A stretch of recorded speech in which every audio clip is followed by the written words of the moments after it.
What's going on, guys? Welcome to another video. I'm your boy Narik Chase, and in this video we're going to be reviewing A Darker Crimson.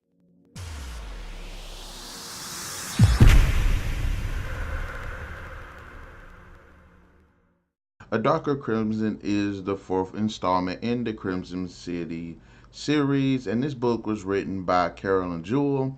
The story follows this police officer named Claudia Donovan who has to travel to this world of demons called Orcus to get her daughter Holly back, who was stolen by the demons, of course, because they want Claudia to be a part of their nefarious plans that they have. And she is assisted by this mysterious vampire named Tiberiu Korzha. But I'm going to go ahead and just call this guy Korzha because I don't know how to say his freaking first name. I've been a fan of the Crimson City series for a while now, and even though I haven't read the last three books, I did really enjoy the setup and build up of the original series. Of the original six, I actually thought it was actually a pretty interesting concept where you have demons and vampires and werewolves and humans all inhabiting this one city, and they have to learn to basically just live together. Otherwise, it's going to be all out war. A lot of people die because in the past there was. Now, we're following this pretty close-knit story about Claudia Donovan, and as a character, I actually liked her. Now, the story is pretty interesting. The reason why the demons have kidnapped Claudia's daughter to get her to Orcus is actually a pretty interesting one. And I'm not going to really go into the specifics of why they need her, but I will say that it's a pretty interesting story. Yes, it's not action. It's a pretty slow pace, but I think it does a great job of actually fleshing out the characters as well as telling a really compelling story. There is a pretty interesting developing arc there as well, and I think it's actually done and it's actually warranted by the end of the book. There are really only four major characters in the story. There's this Claudia Donovan, her daughter Holly, Korzha, and this demon named Lath. Now, Claudia is this tough as nails police officer woman. She's badass. She's tough. She has to be this way because of what she's grown up, what she's living, trying to protect her daughter, trying to provide for her daughter. She does initially come off as kind of a trope, but she does have the layers once you get a chance to explore the story a little bit more. And you get to see that about her character, that even though she is portrayed as being really tough, of course she has her vulnerabilities, insecurities. The star of this story, honestly, to me, is Korzha. I think the guy was fucking amazing. He has some great lines. I like this relationship he had with Claudia. It's like they're kind of attracted to one another, and even though he kind of plays with her a little bit, she's so dead set against him, but their relationship does develop towards the end of the story, and I really appreciate that because they do go through a lot together. A very high maintenance vampire that's, very mysterious. He kind of feels like he's a bit of a mobsterish type enforcer.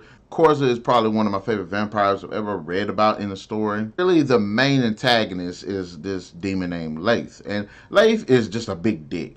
Most badass demons are called the Bakfaru or something like that. He's one of those. I mean, he pretty much just looms death over Claudia's head this entire damn time. Carol does do something in this story that I think did kind of level Lath around a little bit. And there's this thing in the story where the demons are all subject to this thing called the bond or something like that, where if there is somebody out there that they're attracted to, there is no getting out of it. Like, they are attracted to that person to the point like they cannot function without this person. And they actually do that with Leif's character, with another character. And even though he just wants to kill and murder and do all this stuff, he cannot help that bond. So he's kind of subjected to that too. So I think that does a great job of kind of well-rounding his character a little bit. Because even though you're just badass, yeah, there is something a little bit more powerful than you, and even you can fall victim to it. Now, in terms of the writing, I actually thought the writing wasn't really bad. I thought it came with a pretty interesting pace. It does a great job of fitting itself into the Crimson City series, especially with the setup and build up of Orcus. I would have liked a little bit more modernization to the demon world because the characters, I think that was fine. Look, this is erotica. There's sex in this, and it's that, like, hands down, like, they get into the details of sex. There's no getting out of that. There are some extreme sex sequences in this, and there's even kind of a rape sequence that happens too. Just throwing it out there now. And I think Carolyn Jewel has a very interesting writer style, and I think it does work for what, again, for being in this series. I think it does work really well. I think she does have a good gift when it comes to description and keeping the pacing going within sequences. Guys, in the end, A Darker Crimson, to me, is actually a good read. If you like the Crimson City, if you like those erotic, supernatural romance stories, if you like just an interesting, somewhat neo-noir type, detective type story with supernatural elements in it, I think this right here will be a really good read for you. If you're a fan of the series, you'll definitely appreciate it. The characters are pretty interesting. It's entertaining to follow. The story is pretty evenly paced, and it's an interesting premise. The author does a really good job with the writing, with the characters, and the dialogue, and overall just handling the book. I will say A Darker Crimson definitely deserves a 4 out of 5. All right then, guys, in the comment section below, let me know, did you like this read? Have you read the Crimson City novels? And if you have, tell me which one is your favorite and tell me which one is your least favorite.